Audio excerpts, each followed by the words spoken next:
Bonjour à tous. J'ai le plaisir de vous présenter aujourd'hui l'aboutissement d'un long travail d'étude, de restauration et de mise en valeur du portail de la façade ouest de la basilique de Longpont-sur-Orge. Alors je vais tout d'abord vous présenter succinctement l'œuvre d'art exceptionnelle que nous avons devant nous. Je vous expliquerai ensuite pourquoi ce portail nécessitait d'être restauré. Et enfin, très rapidement, je vous expliquerai comment se sont déroulés les travaux. Alors, le portail est dédié à la Vierge, qui est représentée sous la forme d'une statue-colonne en partie centrale, qui accueille le visiteur et qui occupe la position centrale sur le trumeau. De part et d'autre, sur les ébrasements, nous avons 4 statues-colonnes qui l'accompagnent et qui représentent de gauche à droite un diacre, Saint Paul, qui est reconnaissable à son glaive et au livre qu'il porte, Saint Pierre et un évêque, qui porte une dalmatique, qui est un habit qui est somptueusement orné, comme vous pouvez le voir sur la statue-colonne. Alors les statues-colonnes, elles sont surmontées de dais, avec un très beau décor architectural, qui représente la Jérusalem céleste, et qu'on retrouve exactement figuré de la même façon sur la cathédrale d'Amiens. On a sur la partie haute un tympan qui est divisé en 3 scènes. Sur la gauche, vous avez la mise au tombeau de la Vierge, entourée des apôtres. Sur la droite, la résurrection de la Vierge. Et au-dessus, le couronnement de la Vierge. La Vierge est représentée sur la gauche, avec le Christ qui a une main en bénédiction qui a disparu, entouré de 3 anges, 2 anges qui portent des cierges à droite et à gauche, et en partie sommitale, un ange qui venait poser, puisque la couronne, la main est partiellement disparue, mais qui vient poser la couronne sur la tête de la Vierge. Alors, si les têtes de tous les personnages de ces scènes en partie basse ont été mutilées, lorsqu'on est monté sur les échafaudages la première fois, on a vu le visage de la Vierge qu'on a du mal à percevoir quand on est au pied du portail, qui est parfaitement représenté avec une grande finesse. Et on a sur la partie gauche, lorsque la Vierge est mise dans le tombeau, les joues qui sont vraiment creusées, le visage qui est fermé, et dans la partie droite, un visage plein et resplendissant. Donc une multitude de détails qui se sont révélés au moment où on s'est approché de l'œuvre et on a pu monter sur les échafaudages. Vous avez par exemple tous les doigts des pieds sur lesquels les ongles sont figurés. Vous avez des petits détails de broches sur les habits des personnages. Il y a vraiment un niveau de sculpture, même l'arrière des sculptures est sculpté, donc on est vraiment sur une œuvre d'art totale. Les scènes du tympan qu'on a dans la partie centrale sont entourées par une première voussure moulurée et puis une deuxième voussure avec des anges qui entourent la scène et qui la situent dans le registre du domaine céleste. Et on a une troisième voussure qui représente les vierges à gauche, les vierges sages, avec l'arbre de vie que vous avez juste au-dessus du dais. Vous voyez cet arbre un peu fleuri. Et sur la droite, les vierges folles qui portent les calices renversés et l'arbre de mort avec la hache qui vient le couper. Et puis, ce décor est entouré par ce qu'on appelle une archivolte, qui est le motif végétal qui entoure le tympan et sur lequel vous avez un motif de vigne entrelacé qui monte jusque sur la partie sommitale où on a 2 claveaux qui, on le sait sur certaines gravures, dont une gravure de Milan, portaient en fait 2 anges qui tenaient un blason qui a aujourd'hui disparu. Et puis vous avez la corniche au-dessus qui est également fleurie et qui nous amène sur les 2 niches de part et d'autre, dont celle de gauche porte au-dessus d'elle un cas qui est le cas de Carolus, et celle de droite, on a un blason sur lequel sont figurées des hermines qui correspondent aux armes d'Anne de Bretagne. Alors, naturellement, ça m'amène à vous parler très succinctement de l'histoire de ce portail, puisque à première vue, on a l'impression d'avoir une œuvre unitaire face à nous, mais en fait, ce portail a été remanié plusieurs fois. On a quelques indices, on a quelques certitudes et on a quelques éléments dont on reste en supposition. Ce que l'on sait, c'est qu'au XVe siècle, Charles VIII et Anne de Bretagne remanient complètement ce portail pour y ajouter ce décor de l'archivolte, une surépaisseur de la façade. Si vous regardez bien, le niveau du parement du mur que l'on a devant nous n'est pas le même que le niveau du parement que l'on a au-dessus. Et en restaurant certaines pierres de la façade, on a parfaitement vu que l'épaisseur était assez réduite et qui correspondait à une surépaisseur qui est rajoutée pour pouvoir loger les niches de part et d'autre et avoir ce décor qui vient en avant. Alors on pense qu'il n'y a pas eu simplement ces ajouts-là, mais d'autres remaniements qui ont été effectués à cette période, qui sont plus complexes et sur lesquels je ne m'attarderai pas aujourd'hui.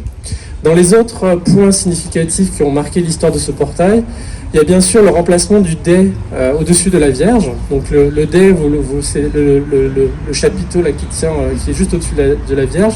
Le dais original est conservé dans la basilique. Quand vous rentrerez sur la gauche, il a été déposé. Et il est changé au XVIIIe siècle pour un dais un peu plus moderne, plus géométrique, qui correspond évidemment pas au décor que l'on a sur la droite et la gauche. Au 19e, on va avoir aussi un certain nombre d'interventions qui sont assez significatives pour nous, puisqu'on va avoir le remplacement de la tête de la Vierge par le sculpteur Bonnardel, qui va resculpter une nouvelle tête de Vierge qui en fait en réalité est en plâtre, qui n'est plus du tout la tête d'origine. La tête d'origine avait été également décapitée. Et donc il resculpte une tête de Vierge, et puis vous le verrez dans la manière, dans son expression, qui n'est pas du tout moyenâgeuse, voilà, qui est vraiment 19e, elle est plus rigide. Et puis on a également les deux statues-colonnes aux extrémités qui sont remontées à un niveau plus bas qu'aujourd'hui, qui étaient remontées plus basses, et qui sont soutenues par un dispositif un peu bricolé d'appui métallique.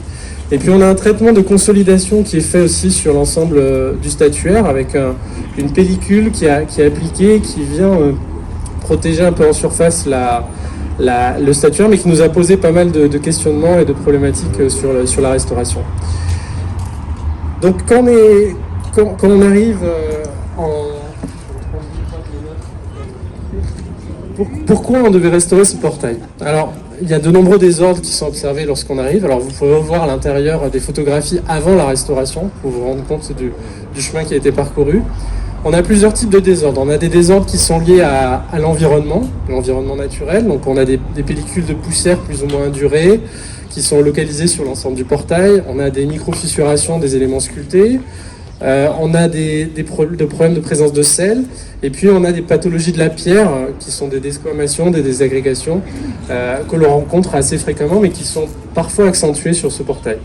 Ensuite, on a des problèmes de colonisation biologique qui sont un peu techniques, mais on a des lichens qui ont envahi le portail, qui sont des lichens crustacés qui se nourrissent de l'épiderme de la pierre et qui avaient commencé à moucheter tout le portail et à attaquer la pierre et à manger le statuaire. Puis on a évidemment les pathologies traditionnelles de mousse et de lichen qui se développent dans les parties les plus exposées, et puis des problèmes d'infiltration d'eau qui sont liés à des rejointements disparus, des voies d'eau qui se sont créées à différents endroits.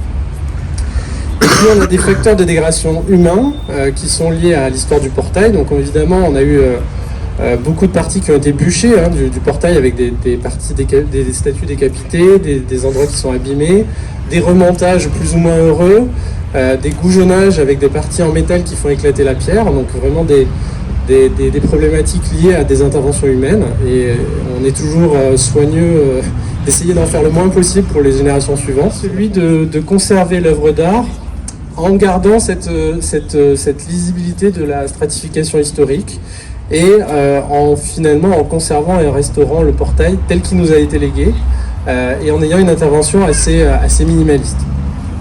Alors le chantier a commencé en 2021 par la dépose des grandes portes en bois. Donc les grands portails ont été déposés au tout début, donc à la fin de l'été 2021. Et c'est l'entreprise Gilet qui a déposé les portes et qui les a transportées jusqu'à l'atelier pour qu'elles soient démontées et restaurées. Ensuite, l'entreprise Duboc a monté les échafaudages sur tout le pignon ouest. Puis, ils ont procédé à la dépose qui était assez délicate et qui a été une étape avec beaucoup d'émotion pour tout le monde, puisqu'on a déposé les deux statues-colonnes qui étaient aux extrémités, qui sont parties en atelier pour être restaurées. Une fois ces étapes préliminaires réalisées, nous avons pu commencer à inspecter le portail et la façade en détail.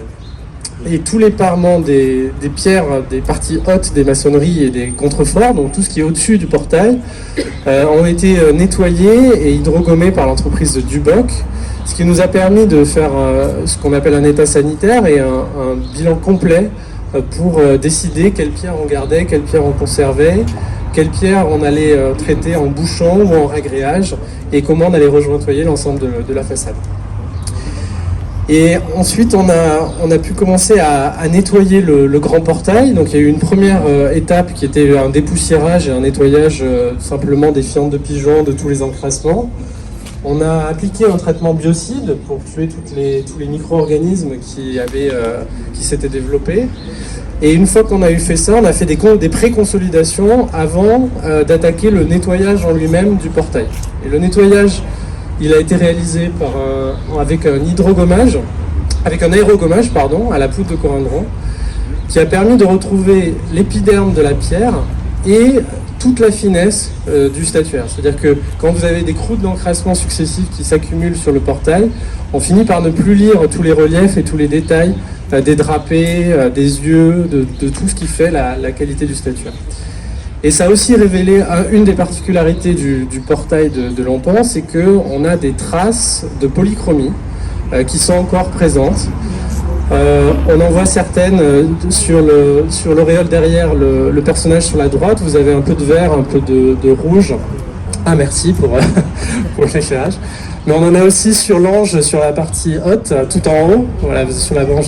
Et on en a retrouvé à des endroits qu'on ne voyait pas avant le nettoyage. Et alors, évidemment, c'est assez rare, c'est-à-dire que d'avoir de la polychromie conservée sur ce type de portail, on en a quelques-uns en France, mais c'est vraiment exceptionnel. Donc on a sollicité à ce moment-là le LRMH, donc le laboratoire de recherche sur les monuments historiques, qui sont venus faire des prélèvements sur ce portail, et on a eu un vrai engouement autour de cette découverte-là, puisqu'on a aussi reçu le groupe décor du chantier de Notre-Dame de Paris, qui sont venus aussi voir de près ces polychromies et les découvertes qui étaient faites à Lampan. Et donc l'étude du LRMH n'est pas encore rendue complètement, elle est encore en cours de rédaction, mais on va pouvoir comparer ces polychromies à d'autres portails en France.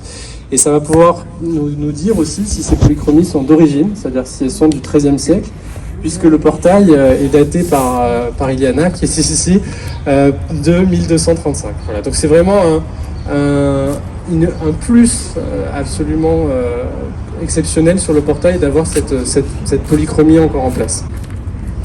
Une fois les nettoyages achevés, on a pu procéder à la restauration en elle-même, et c'est l'entreprise Tolis qui s'est chargée de réaliser les consolidations, les ragréages, les goujonnages, toutes les interventions que l'on fasse soient le plus discrètes possible et s'intègrent naturellement, et qu'aujourd'hui vous avez l'impression que le portail a toujours été dans cet état-là. Et on a aussi tout un travail de patine qui permettent, une fois que les interventions sont faites, d'harmoniser les parties anciennes avec les parties neuves. Deux étapes critiques restaient à accomplir, c'est-à-dire que toutes les statues-colonnes maintenant sont à la même hauteur, alors que les deux statues-colonnes des extrémités étaient plus basses avant la restauration, et donc on les a repositionnées en place. Ça a été aussi une opération très délicate. Ceux qui ont assisté s'en rappellent, je pense. On a passé beaucoup de temps à faire le calage, à trouver la bonne position pour les fixer. Et une fois que tout cela a été réalisé, on a démonté les échafaudages et on est venu repositionner les grands portails qui avaient été restaurés en atelier, donc par l'entreprise Gilet, et qui les a remis en place. Voilà. C'est vraiment un très très rapide résumé de ce chantier, mais ça vous donne un peu un aperçu du travail qui a été fait. Je profite d'avoir la parole pour faire quelques remerciements, parce qu'un architecte ne mène pas un chantier de cette envergure sans être bien entouré.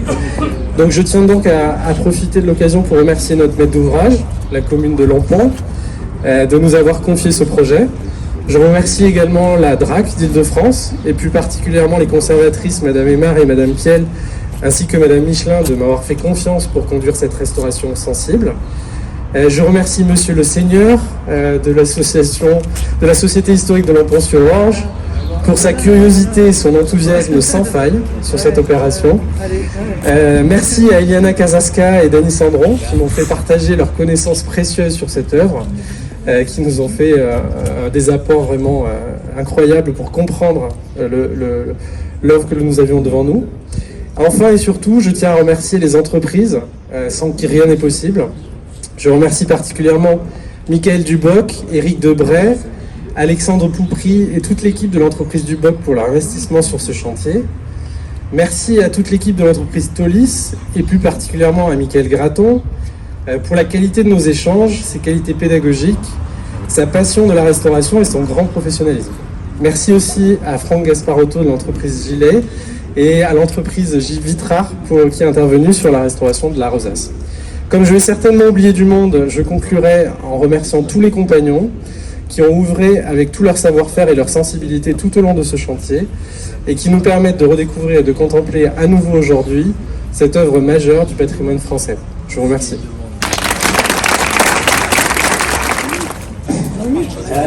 J'ai tenu à ce que Alex Poupry soit là. Alex, qui a été un peu le chef de chantier ici. On a passé 1 an et demi ensemble. On a passé des bons moments d'ailleurs. Donc je connais ce qu'il soit là pour couper le ruban, parce que quand même il a bossé.